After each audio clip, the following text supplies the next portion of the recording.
Hey YouTube, how you doing? Hello. I am starting up the other excuse me. I'm starting up the other apps.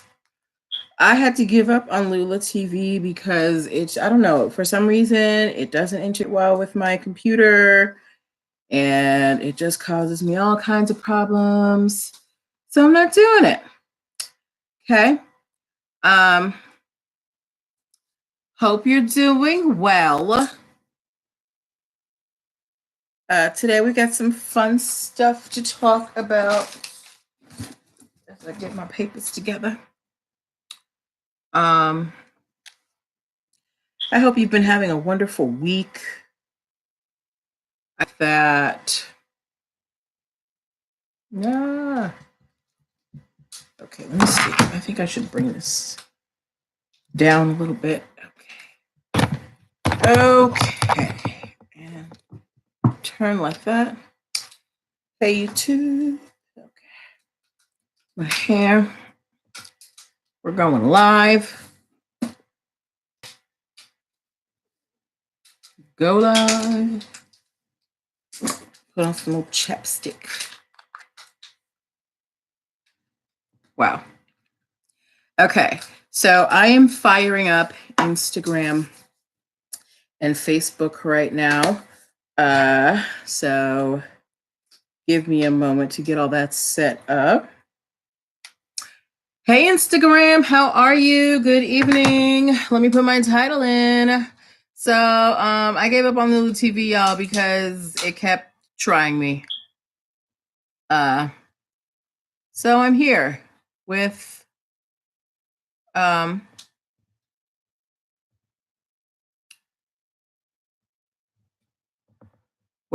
regular apps. Sued by Hockey Team. All right. What? Okay. Let me pin this. Pin. Let me pin it. Come on, Instagram. Don't. Yes, pin comment. Okay. Pin comment. All right. Yay. Okay. Instagram is up. YouTube is up. Let me get Facebook up and running. Again, hope you guys have had a great week. Uncle Snoop sued by Hockey. Hey, foreclosure defenders, how are you? Thank you for joining me this evening. Hockey Team. I'm going to get started right after I put in all of these titles. So prior to this, I had been using Lula TV, but Lula TV is not cooperating with me, so I've just decided to do the individual.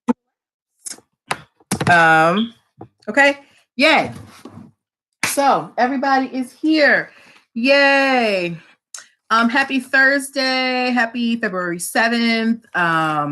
I hope you guys have been having a great week. If you don't know who I am, if this is the first time that you were encountering me on your screen, or if you're hearing my voice, I am Natalie Pierre-Lewis. I am the owner and operator of NPL Consulting, LLC, a business formation firm. What that means is I help you get your business paperwork together, things like EIN numbers, getting contracts, getting registered with your state, getting trademarks. What else? Hiring employees. I help you get all of that business infrastructure stuff done. You might be asking yourself, hello, 3 Massages. While you guys come in, please let me know. Hi, King Tax Services. While you guys are coming in, please let me know where you are joining me from. And also let me know if you have a business or you want to be in a business. Put what your business is in the comments as well. Let people know what you do. And I'll continue my spiel. So, like I said, I help you get your business paperwork together. If you're wondering why I'm qualified because I've been a licensed attorney for over a decade. I've started multiple businesses for myself and others. I've had many careers in the realms of education, law, entrepreneurship, hospitality, and administrative support. And most important, I'm very passionate about making business and legal education as accessible to everybody as possible. Not everybody has the time, money, or desire to go to business school or law school, but so many people have really great business ideas. And no matter what your business is, there are certain business and legal concepts that you need to know so that you can make sure your business is successful. Thank you for putting that in. North Carolina King Tax Services, guys, if you're looking for somebody to handle your taxes. Okay. So that is why I do what I do, because I want y'all to be successful in business without having to spend tens upon tens of thousands in business and law school. Okay. If you are interested in any of my services, you can check them in the link in my bio, linktree/NPL consulting firm. Some of the things you'll find there are my free patent ebook that you can write down if you're an inventor or thinking about inventing something. It or thinking about inventing something, it's a great primer. Oh, I graduated from Suffolk University Law School in Boston, foreclosure defenders. I started at University of Miami, but then I went back home to Boston and finished there. Okay. So yeah, you can download my free patent ebook. You can get a ticket to my intellectual property webinar that I am holding on March 20, 2019, March 20, 2019, March 20, 2019. Early bird tickets are only $11. You will get access there to my podcast where I interview entrepreneurs from different walks of life, interesting areas. And I just kind of talk about what are the everyday business issues that they face. You will also find, thank you to whoever gave me the like in Facebook. I don't even know who's watching. I'll see after. Hey, James, how you doing? Yes. So you'll find all those things at the link in my bio, linktree/NPL consulting firm. Okay. So now that I have shilled my wares, one more time, just remember, if you are interested, oh, thank you. If you're interested in learning anything about trademarks, copyrights, patents, get your tickets for my intellectual property webinar called Protect Your Biz 2019. Tickets are only $11 right now. Okay. So now let's get down to brass tacks. We all know that every week I get on here and I talk to you guys about legal issues in pop culture stories. We've had some really interesting stories, and this week is no different. And just to let you guys know, thank you for all the hearts to everybody and all the likes. Thank you. Just to let you know, I do take story submissions. So if there is ever a news story with a legal aspect that you would like me to talk about or that you don't understand, please send it to me. I would love to talk about it on air with you guys. Okay. Yes. So we are going to dive right into these stories. And while I am going through the stories, if you have any questions, please feel free to type them in the boxes and I will answer them as they go along. Okay. All right. So the first case that we are talking about this week is, hey, you're about to knock down my lamp, Dallas. Okay.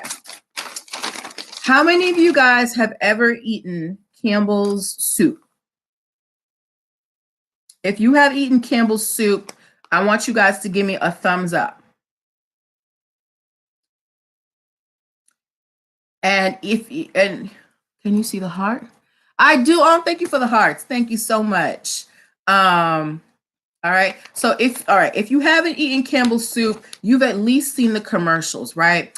And one of the words that we always, or at least I do, associate with Campbell's soup is what? When you hear Campbell's soup, what descriptive word comes to mind? I know there's kind of a delay in Instagram, so I'm going to give that some time. But think about all the commercials of Campbell's that you've seen over the years. And what is the one word that sticks out when somebody describes Campbell's soup? Good as one. Okay. But no, okay. I think that's like their motto. But like when they're, okay. You know what? I think I'm confusing people. So here's why I was doing all this. Campbell's soup has managed to trademark the word chunky. This is what I was getting at. So if you've ever thought about Campbell, it's always like Campbell's Chunky Soup. Campbell's has successfully trademarked the word chunky. Now, if you have ever heard me talk about trademarks, I have always said that you cannot trademark generic words. And looking on the face of it, people would say that chunky is just a plain descriptive word. So how can you trademark it, right? Campbell's did it. I'm gonna tell you how, okay? The way that they were able to trademark chunky for only for their soups, to describe their soups, it was due to decades of pop culture references. So they were able to look back over like even stuff when they were spoofed on SNL. I'm telling you, I'm gonna show you right now. Basically, they were able to show that over the last 20 or so years, over the past decades, they have developed the reputation for having chunky soup. There have been spoofs about them. They've been advertising their soup as chunky for decades, right? Now, they have invested billions in ad dollars using the word chunky. And because they wanted you to associate their soup with being chunky. So they spent a lot of money on it, and they showed through test groups and focus groups there is a strong consumer association between chunky and soup, meaning that they sat people down and they're like, when you think of Campbell's soup, what words do you think of? And chunky was like the top word, okay? Again, they use spoofs from like SNL and other shows to show that the society at large, yes.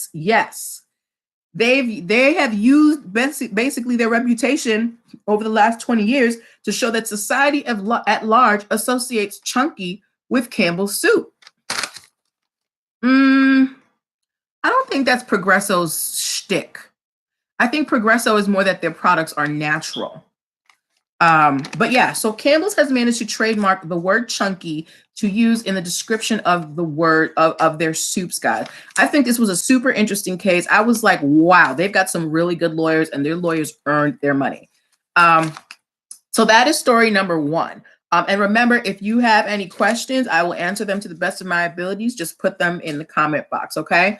We're going to move on to question two. But just to let anybody know who just came in, Natalie Pierre-Lewis, business formation firm. I help you get your business paperwork together.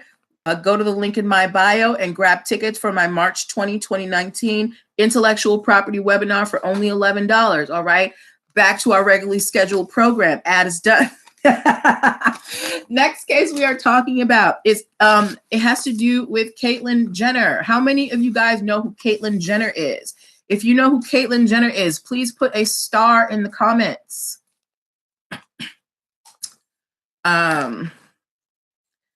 Yes, put a star in the comments. As well, while you do that, at the link in my bio, linktree/NPL consulting firm, you will also find, hey, Nicole Butler. You're also going to find my free patent ebook that you can download, and you're going to find a bunch of other books that you can download. Hello, Duquero Chafranquias. All right. So she's going by Caitlyn, so we're going to call her Caitlyn. Thank you. Hi, Sugar, hi, Pipes.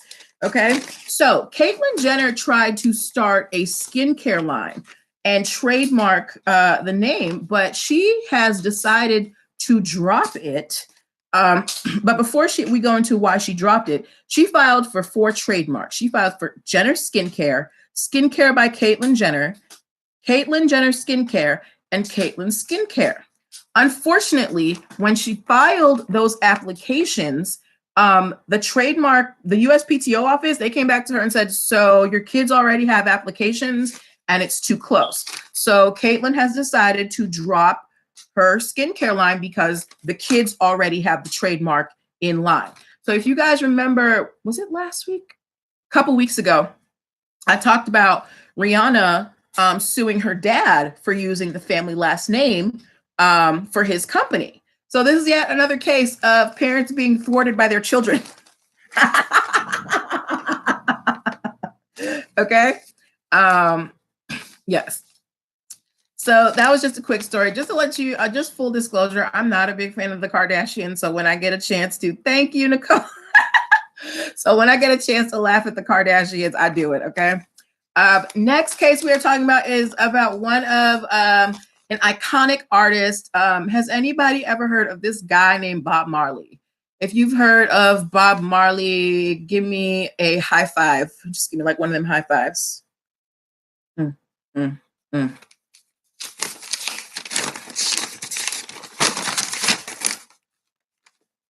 Give me a high five.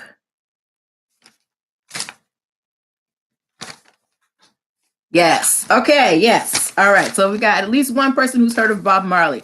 I'm sure you've got, that's right, Nicole, you've heard of Bob Marley. I'm sure you guys have heard, everybody's heard of Bob Marley, but have you guys heard of Jammin' Java? All right.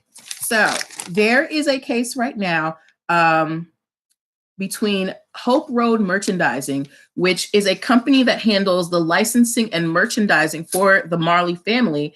And they are suing the coffee shop Jammin' Java.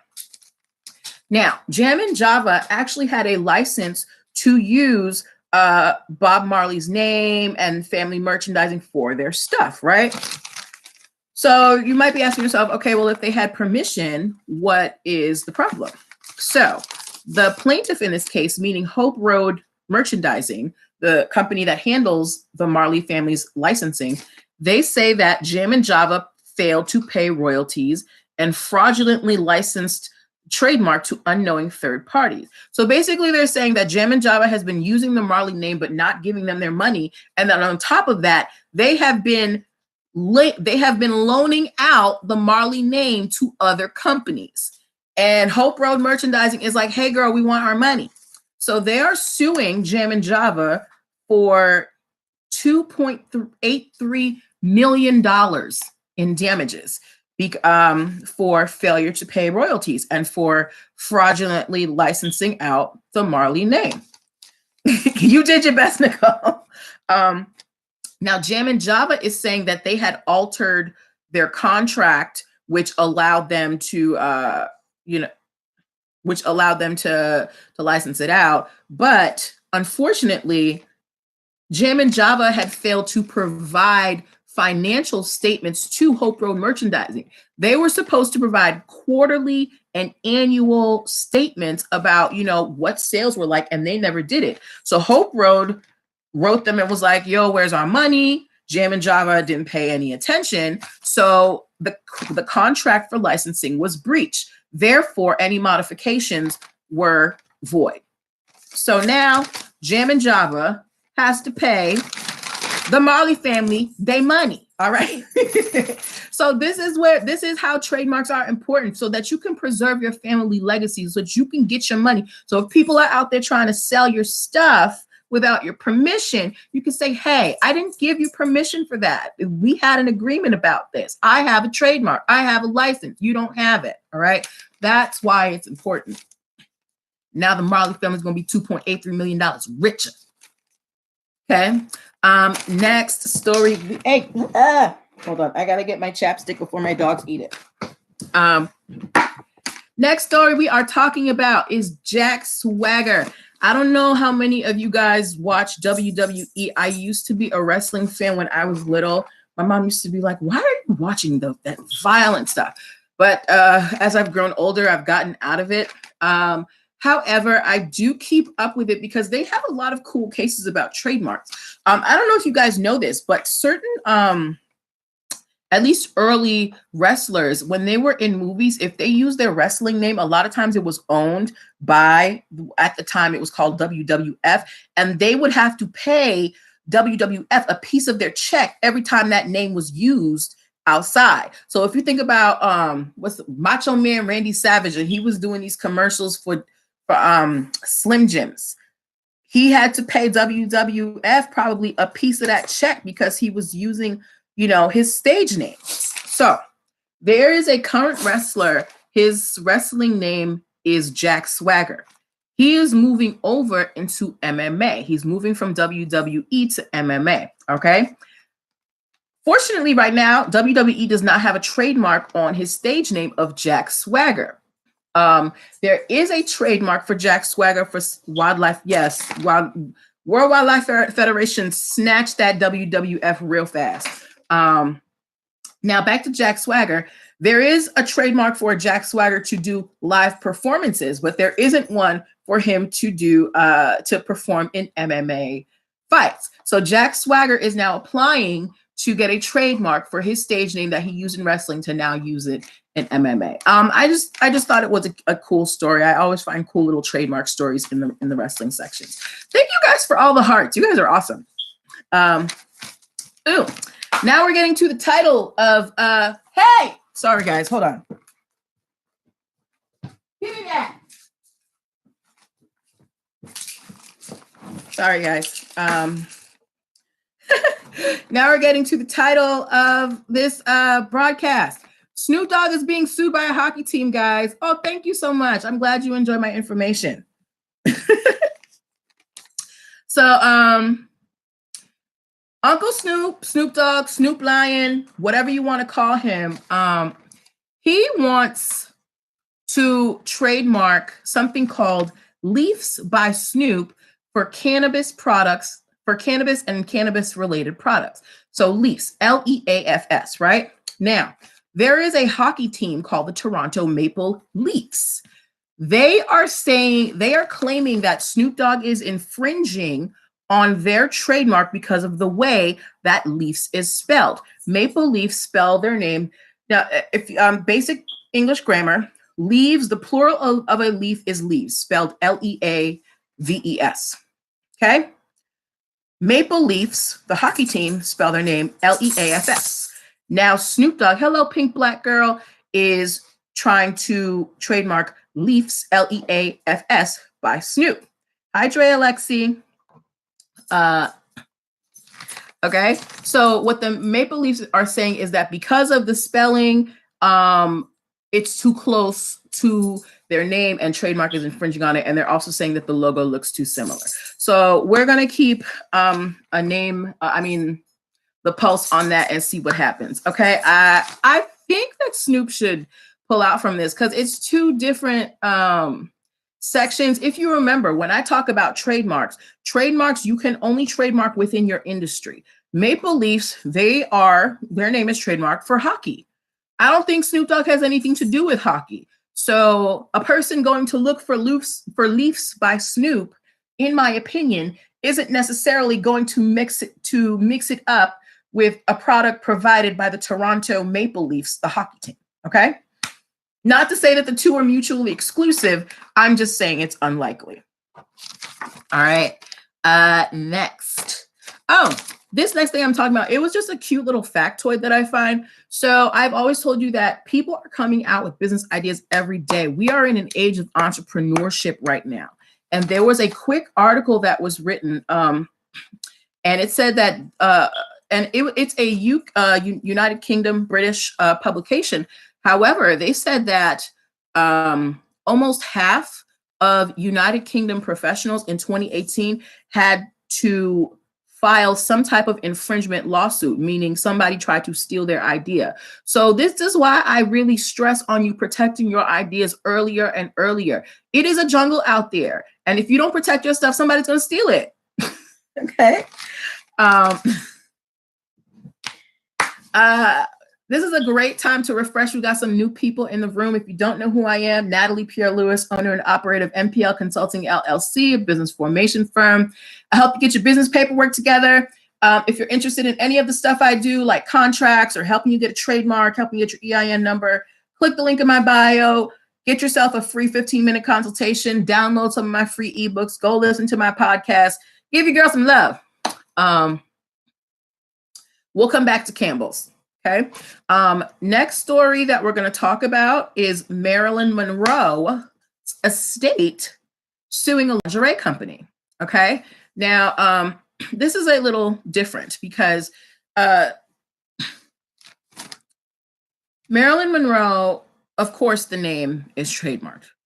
The problem here is that a lingerie company was only using her face, and her estate is saying that, well, her face is, a copyrighted trademarked image. You can't do that. And then they also, in the description of their lingerie and their ads, use terminology that was very close to, famous quotes by Marilyn or things that were associated with Marilyn. So her estate is like, run us our check. They're basically saying that they don't have a license. And the argument is that by using Marilyn's face, even though you're not using her name, you're confusing the consumer. A consumer who goes out and sees Marilyn Monroe's face on a lingerie line is not going to go the extra step of saying, oh, I wonder if her estate, has this licensed.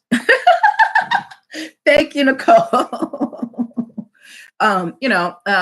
Nobody is going to do all of that work. So as a vendor, as a merchant, you have to make it clear about who you're representing. And that is the argument of Marilyn Monroe's estate. Okay. This page one. Okay. So we finished with the first half. We're almost done, guys. We only got like 3 more stories. Okay. So next story we're talking about. This is another case. Actually, no. I don't know. You know what? So if you guys are from the DMV area, the MGM casino, whatever, I keep getting that mixed up with like the MGM movie thing. Are they related? Somebody tell me. Anyway, next story we're talking about is MGM, the movie company, suing a Nevada man for a United Artists trademark infringement. Okay. So I'm going to explain. Now, MGM, they own trademarks and companies called United Artists with an S, United Artists, and United Artists Releasing. They have a long ownership of the term United Artists, right? And it's their 100-year anniversary. Now, there's a guy in Nevada named James Schramm. He started a company called United Artist with no S. Oh, okay. I didn't know. I've never been there, Nicole. So James Schramm started United Artist Studios and United Artist Film Fest, right? MGM is saying, girl, that's our trademark. People are going to confuse it like we're endorsing it. And James Schramm's argument is that the spelling is different because it doesn't have the S and there's no overlap because his company is a multimedia artist conglomerate and they don't do any production or distribution. Okay. So this case hasn't been settled yet, but we're going to keep an eye on it and see who wins the argument. Okay. So that was just a quick one. Next story we are talking about. How many of you guys have ever used a website called booking.com? Same industry. While you guys answer, I want to go back to Foreclosure Defender's question. So Campbell's basically got the trademark for Chunky because they proved that over the last few, decades that Chunky, they've really worked on associating Chunky with their brand. They've spent billions in advertising. There have been jokes made about it, all that stuff. So that was basically how they were able to prove it, through reputation. They built it up from the ground up and they got it. So understand that the law, if you have a good enough lawyer, you can bend that thing to your will. Okay. So I didn't see anybody say only getting half my face. Okay. All right. You see me? Okay. So I didn't see anybody raise their hand. So I guess nobody has used booking.com. Anyway, booking.com is used to book flights, right? And they tried to trademark their website name. USPTO office came back and said, booking is too generic a name. It's not descriptive. However, a judge, I guess booking.com challenged it. A judge came back and said, unlike a word like a crab house, you know exactly what you're getting when you go in there. You're going to go in there, you're going to eat some crabs. But just because you go to a website called booking.com, this is the judge's argument, doesn't mean that you know what you're booking. you're just going like, you don't know, maybe it's just books. Booking itself doesn't tell you what the website is. So it's not just a generic description. Okay. And basically that's how they won. Now, hi, Apple Lounge DC. There was a dissenting judge. And what the meaning there was, so usually on when they're deciding these cases, there's like a panel of 9 judges or whatever, or an odd number of judges. And even if like there's a decision, there may be some judges who don't agree. And what they can do is, even if it's in the favor of the person, they'll write something at the end to say, so this is the ruling, but I don't think it's right. And here it's why. So the dissenting opinion, the judge said, Booking.com, they've been benefiting basically from the fact that their name was so common. So they have to take the L with, it being generic and not be able to trademark it. Okay. So that was the dissenting opinion.